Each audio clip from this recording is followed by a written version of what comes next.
Assalamualaikum warahmatullahi wabarakatuh.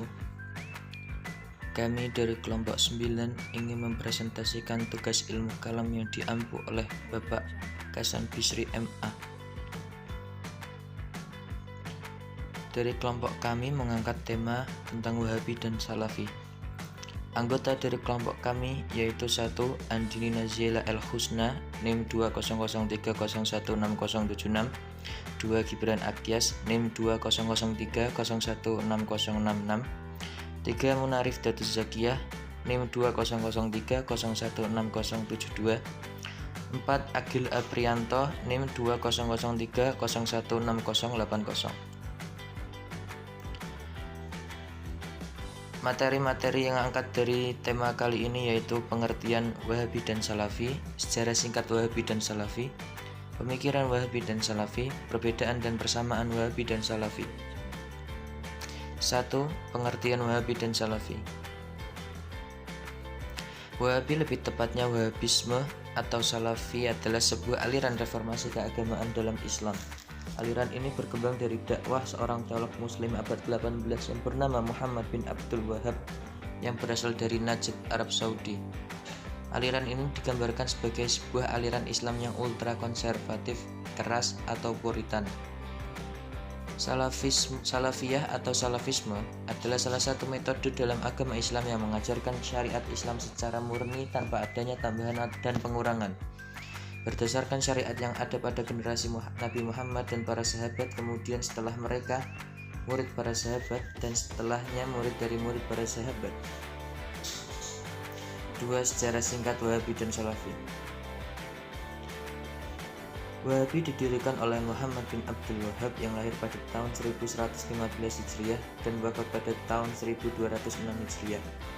Ia belajar agama di Mekkah dan Madinah yang sebenarnya semua guru-gurunya adalah ulama Ahlus Sunnah wal Jamaah. Namun karena ia sering membaca buku-buku karya Ibnu Taimiyah dan tokoh-tokoh sesat lainnya, sehingga ia terpengaruh dan menjadi penerus paham Ibnu Taimiyah. Setelah ia menuntut ilmu, ia pulang dan ia melihat ada banyak penyimpangan yang dilakukan oleh orang-orang Islam seperti ziarah kubur dan lain-lain. Namun ada banyak ulama yang menentang faham-faham dan pemikirannya, sehingga membuatnya pindah hingga bertemu dengan pendiri Arab Saudi pertama, yaitu Muhammad bin Saud. Berkat pengaruh sang penguasa tersebut, membuat pahamnya semakin luas dan hingga saat ini pahamnya masih berkembang dan disebut sebagai paham Wahabi. B. Salafi. Madhab Salafi berasal dari pertengahan hingga akhir abad ke-19 sebagai gerakan intelektual di Universitas Al-Azhar dipimpin oleh Muhammad bin Abduh, Jamal al-Din al-Afghani, dan Rashid Ridha. Mulanya istilah Salafi digunakan oleh beberapa komunitas Sunni untuk kesetiaan terhadap model ajaran para imam madhab dalam memecahkan problem.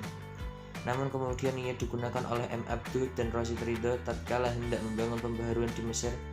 Dan saat itulah Salafi sedikit bergeser makna yang dikaitkan dengan semangat pembaharuan dan pemurnian. Salafi kemudian dipopulerkan oleh Nasiruddin Albani pada dekade 1989-an di Madinah, yang jamaahnya kemudian dikenal dengan Al-Jamaah Al-Salafiyah Al-Muhtasib, menjadi gerakan untuk memurnikan Islam dengan mengedepankan pembasmian terhadap semua bid'ah yang sandarannya hanya Al-Quran dan hadis. 3. Pemikiran Wahabi dan Salafi. A. Pemikiran Wahabi. Pertama, dilarang merokok karena merokok adalah pekerjaan setan. Kedua, dilarang melakukan adzan, qasidah, dan bacaan Quran. Ketiga, tidak boleh membunyikan radio. Keempat, tidak boleh membaca kitab-kitab sholawat seperti tiba dan lain-lain. Kelima, tidak boleh mempelajari sifat-sifat Allah. Keenam, perayaan maulid Nabi dan Isra Mi'raj dilarang dan bid'ah. 7. Dilarang pergi ziarah. Ke-8, amalan-amalan thariqah dilarang. 9. Bertawasul dilarang. B. Pemikiran Salafi. Pertama, tidak diperbolehkan adanya inovasi atau tambahan serta pengurangan dalam syariat Islam karena pengaruh adat dan budaya. 2. Menghidupkan kembali politik Islam sesuai dengan agama Nabi Muhammad pertama kali berdakwah. Ketiga, memperhatikan masalah berpakaian dan berpenampilan seperti memelihara jenggot, memakai gamis bagi laki-laki atau memakai celana yang tidak melebihi mata kaki, dan memakai cadar bagi perempuan. Keempat, menganggap filsafat haram dalam Islam. Kelima, yang tidak sesuai dengan ajarannya dianggap kafir atau ahlul bid'ah. Keempat, persamaan dan perbedaan Wahabi. Perbedaan Wahabi dan Salafi. Yang pertama, jika Salafi dalam hal fikih menggunakan konsep bermadhab, dan untuk saat ini kaum Salafi adalah mereka yang bermadhab kepada salah satu dari madhab yang empat, yaitu Hanafi, Maliki, Syafi'i, dan Hambali. Sementara jika Wahabi menolak bermadhab, bahkan ada salah satu tokoh Wahabi Al-Qanu yang menyatakan semua yang bermadhab adalah kaum yang syirik atau kafir. 2. Jika Salafi dalam hal akidah menyatakan Allah ada tanpa butuh tempat dan arah, serta Allah bukanlah jism yang punya anggota badan seperti tangan atau kaki. Sedangkan Wahabi dalam hal akidah menyatakan Allah bertempat di atas langit atau di atas arsy, mempunyai dua tangan, dua kaki, lidah, wajah, dan lain-lain akibat salah memahami ayat-ayat mutasyabihat. Ketiga, jika Salafi dalam hal khilafiyah, furu'iyah, mereka saling menghormati dan menghargai dan tidak pernah saling menyalahkan.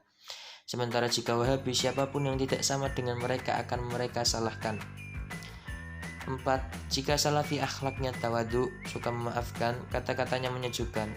Sedang jika Wahabi, mereka itu sombong, merasa paling benar, suka mencela, dan seringkali kata-katanya bernada provokasi. Yang kelima, jika Salafi mengakui dan menggunakan bid'ah hasanah, sementara jika Wahabi menolak adanya bid'ah hasanah. Persamaan Wahabi dan Salafi. Yang pertama, berakidah tritauhid, trinitas tauhid atau tauhid tiga, yaitu tauhid uluhiyah, rububiyah, dan asma wa sifat. Kedua, berakidah mujassimah atau musyabbihah, yakni merupakan Allah, yakni menyerupakan Allah seperti makhluk, yakni bertempat di langit, memiliki fisik atau bentuk dan sebagainya. Ketiga, tokoh-tokoh klasiknya diantaranya Muhammad bin Abdul Wahhab, bin Baz, Utsaimin, Albani, dan Shalih Fauzan yang tergabung dalam Majelis Fatwa Arab Saudi. Tokoh penerusnya diantaranya Khalid Basamala, Syafiq Basamala, Firanda An-Nirja, Abdul Qadir Jawas, dan sebagainya yang biasanya menyerang dengan tulisan-tulisan di media Salafi Wahabi tentang Amaliyah Aswaja. Keempat, berpaham bahwa bumi datar sebagaimana paham rujukan tokoh-tokohnya, sehingga kaum Aswaja Sunni menjulukinya dengan kaum bumi datar. Kelima, bersifat tekstual atau menuhankan teks karena hanya berpijak pada Al-Quran dan hadis tanpa ijma' dan qiyas, sehingga mempelajari Al-Quran dan hadis dengan jalan pintas tanpa rujukan dan referensi ulama yang memadai. Keenam, anti madhab sehingga bersifat eksklusif, menganggap sesat siapapun di luar kelompoknya, menolak keanekaragaman tafsir dan pendapat walau terkadang mengutip pendapat imam madhab. Ya, sekian dari kelompok kami. Terima kasih. Mungkin itu saja. Wassalamualaikum warahmatullahi wabarakatuh.